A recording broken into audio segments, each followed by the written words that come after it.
Pushpa 2 release సందర్భంగా సంధ్యా theatre వద్ద చోటు చేసుకున్న తొక్కిసలాట ఘటన పొలిటికల్ టర్న్ తీసుకుంది.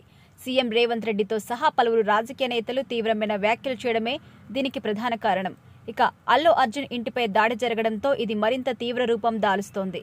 తెలంగాణలో అధికార విపక్ష పార్టీ నేతల మధ్య మాటలు తూటాలు పేలుతున్నాయి. తాజాగా ఇదే అంశంపై ప్రముఖ నటి కాంగ్రెస్ నాయకురాలు విజయశాంతి స్పందించారు. ఈ మేరకు సోషల్ మీడియా వేదికగా వరుసగా పోస్టులు పెట్టారామె. ఒక సినిమా విడుదల సందర్భంగా జరిగిన ఈ సంఘటన చాలా దురదృష్టకరం.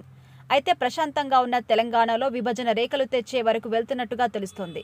గత 2 రోజుల పరిణామాలు, ప్రెస్ మీట్లు, పలు భావోద్వేగాలలో ఇది స్పష్టంగా కనిపిస్తుంది.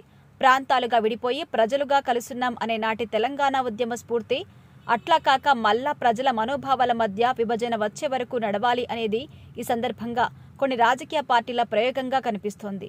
ఏదేమైనా ఒక సంఘటనను బీజేపీ తమకు అనుకూలంగా చేసుకునే ప్రక్రియగా ఈ అంశాలు తెలంగాణ, ఏపీ రాష్ట్రాల బీజేపీ నేతల ప్రకటన కనబడుతుంది.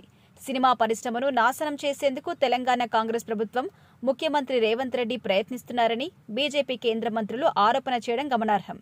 ఇదంతా అన్ని ప్రాంతాల ప్రజల ఆదరణ కావాల్సిన సినిమా పరిశ్రమకి ఎంత అవసరం అన్న విశ్లేషణ సినిమా పరిశ్రమ కూడా పరిశీలన చేయాలి.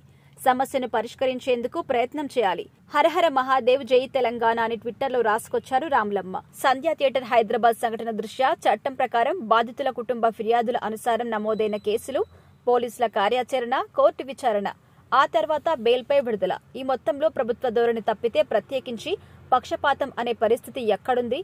విమర్శకుల విమర్శలు మామూలే. ఏదో ఒక ప్రోద్బలంతో ఒక మూవీ హీరోని, సెలబ్రిటీ ఆర్టిస్ట్ ని వేధించాలి లేదా ఏదో కష్టం కల్పించాలి అన్న అంశం తెలంగాణ ప్రభుత్వానికి, సీఎం రేవంత్ రెడ్డికి ఉన్నది అనే ఆరోపణ ఇక్కడ అవాస్తవం.